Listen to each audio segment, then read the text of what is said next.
All right. Roll. All right. So first thing, how did this encounter start? How were you first approached by the individual? I posted it online. You can go to @NancyMace and watch the video that I taped in full. And at what point did you start filming, and why did you start filming? As soon as I could. I mean, I had to fumble pulling my camera. I was caught off guard. I was in the face wash aisle trying to buy face wash. I mean, I'm a normal person like everybody else. I go to the store, I buy my own groceries, that sort of thing. And so this guy in Daisy Dukes, in short shorts, decided to harass me. And I'm having none of it. I mean, it was not the first time I've ever cursed in my life, and certainly won't be the last. And you should see some of the messages and threats that I get, my family, my kids. I mean, last night, it was the Lieutenant Governor, Pamela Yvette, sent a staffer out to film my kid and me in a private place. And so I don't put up with the BS from anybody, whether it's a constituent or not a constituent, whether it's in person or online. If a woman is standing there alone and she feels threatened and the man is being aggressive with her, the man should respect the woman and take a step back. A real man protects women. And this he's not a real man. He was out there for political reasons. Turns out he's an activist. And turns out he was recording it before it ever started. So, I have no sympathy for people who lie or who are deceitful, like this guy in Daisy Dukes. He's a nasty human being.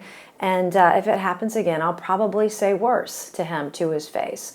But as women, we inherently and instinctively, if we feel danger, we're going to stand up for ourselves. Any woman who's been through trauma, who's walked what I've walked through, we inherently, instinctively are going to fight back. We're going to stand up for ourselves like any strong woman should. And I want women to have the courage to fight back. I'm one of them. Mm-hmm. Have you met him before? Did you know him I have when no he came idea up to who you? he is.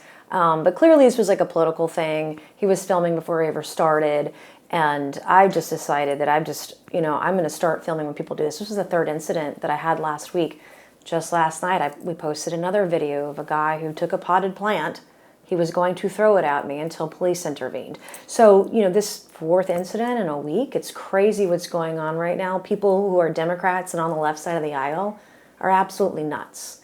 And they're unsafe and they're dangerous. And I'm going to protect myself. I'm going to protect my kids. I'm going to protect my employees. I'm going to protect my constituents from that kind of nastiness, that kind of far left lunacy. It's disgusting. And all over what? Some sort of faux or fake outrage over a town hall. These people calling for town halls have never actually attended one. I had one a few weeks ago. I've got one tomorrow. I do over a dozen town halls every year. None of these people have ever attended a single town hall. They're crazy. They're just doing it for attention, like this guy. He had his phone recording the whole time before he even started. So it's just for attention. The guy's an attention whore. He's doing it for political reasons. He's trying to grift and get his 15 minutes of fame. More power to him. He's a disgusting human being. You said the word threatened. Did you feel physically Absolutely, threatened? I felt threatened. And you can see in part of the video, he leans in. He sort of leans his body into me. He has an aggressive stance, the way that he's standing and sort of hunched over, leaning toward me. That's aggressive. And you can see in my verbal cues and in my body language, in the words that I'm using, that I am scared, that I feel threatened, that I feel that it's aggressive. A real man who would see a woman in that state would back away. They would listen. They wouldn't aggressively come at her. You mentioned the town halls. That was his question. How many? Oh, hang on. Let me. How many have you held in person since re-election in November? I hold over a dozen town halls every year. But I will tell you, it's dangerous right now. I literally can't walk outside alone. I can't go to the grocery store alone because it's unsafe. It's so dangerous. Because of these people with fake outrage over town halls, I've had people threaten multiple times over the last couple of weeks to blow up this office. I had an employee quit after 1 week because of the threats. We get death threats every single day here at the office. Bomb threats. My children have been threatened. My parents have been threatened. Siblings have been threatened. Employees have been threatened. This is day in and day out. It's gotten exponentially worse since December when I came out against the trans community, against men in dresses. It's gotten far more exponentially dangerous for somebody like me who's a conservative woman, a strong woman, a vocal woman. It's very dangerous. So I have real fear. Last night, I was at the equivalent of a town hall. I was at the University of South Carolina. It was a public forum, just like a town hall would be. I have public events all the time. Town hall, public events, they're the same thing. But we had an aggressive people in the room. I had people shouting at me. I had someone who was going to pick up a plant and throw it at me until the police intervened. I had people threatening violence in person, inches away from me. And I'm never going to tolerate it. So the risk of having a town hall is pretty great right now. It's very scary, not just for me, but scary for my staff, my employees. It's scary for constituents who really want to participate. We do teletown halls, we do in-person town halls, we do all the things. But unfortunately, the cost of doing them, the man hours to prep for the security is far greater today than it was even just a few months ago, because these leftists, these people on the left, these lunatics in the Democrat Party, they're very dangerous. And I take their threats seriously. Do you have a number of how many in-person you've had in 2025 so far? Tomorrow will be our first one. I've already had one telephone town hall. We had thousands of people on. It's much more efficient to do teletown halls when you can have thousands of people on versus 50 or 100 and someone could get shot. Like, there's a big difference. So you in the media, a female reporter, want to shame another woman for putting her constituents first and making them safe. I want you to think about what you're doing. I mean, it's shameful the way that you're asking. Like, we do these all the time. I do teletown halls, I do in-person town halls, but do you think it's okay for me to put my constituents in danger? Do you think that's a responsible thing to do? It's not. And your questions reveal a lot about your political character, about what you think is safe for women and what's not. And you need to really think long and hard about that and how you project your reporting and its effect on women who are victims of trauma, women who are trying to do well, who want opportunities in life for other women. It's disgraceful.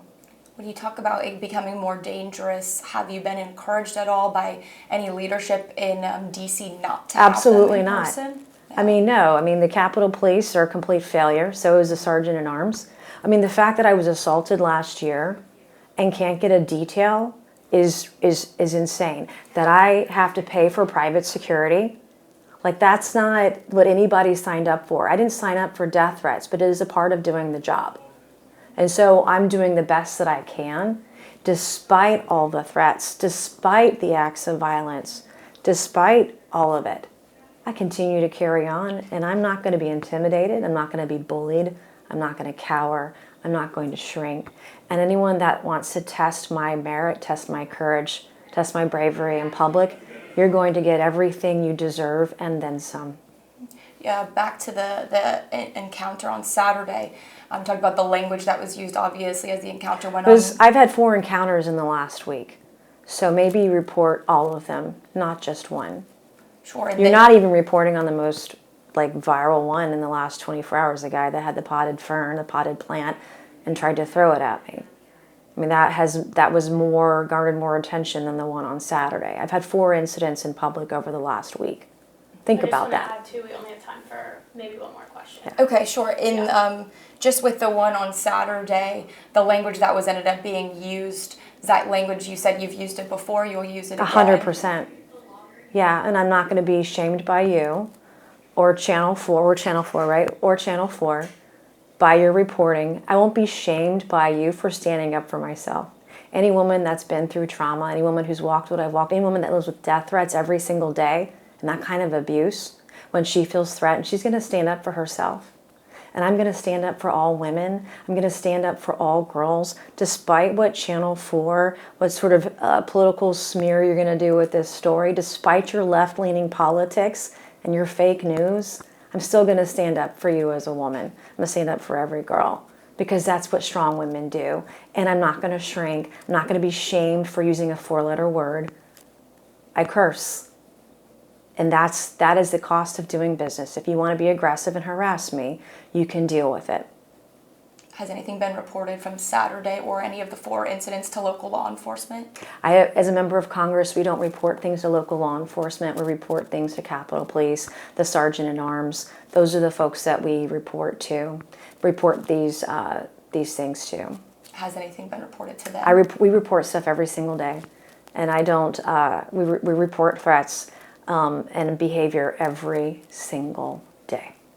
Great. I want to be mindful of your time, so Yeah. unless there's anything else you want to add. Yeah. No, that's it. Thank you. Okay. Thank you. Yeah, unfortunately, Capitol Police are on like a rotating basis with our staff. Every day. Yeah. Every day. Great. Thank So- you. Thank you. Thank you so much. We appreciate your time. Thank you. Yes, of course.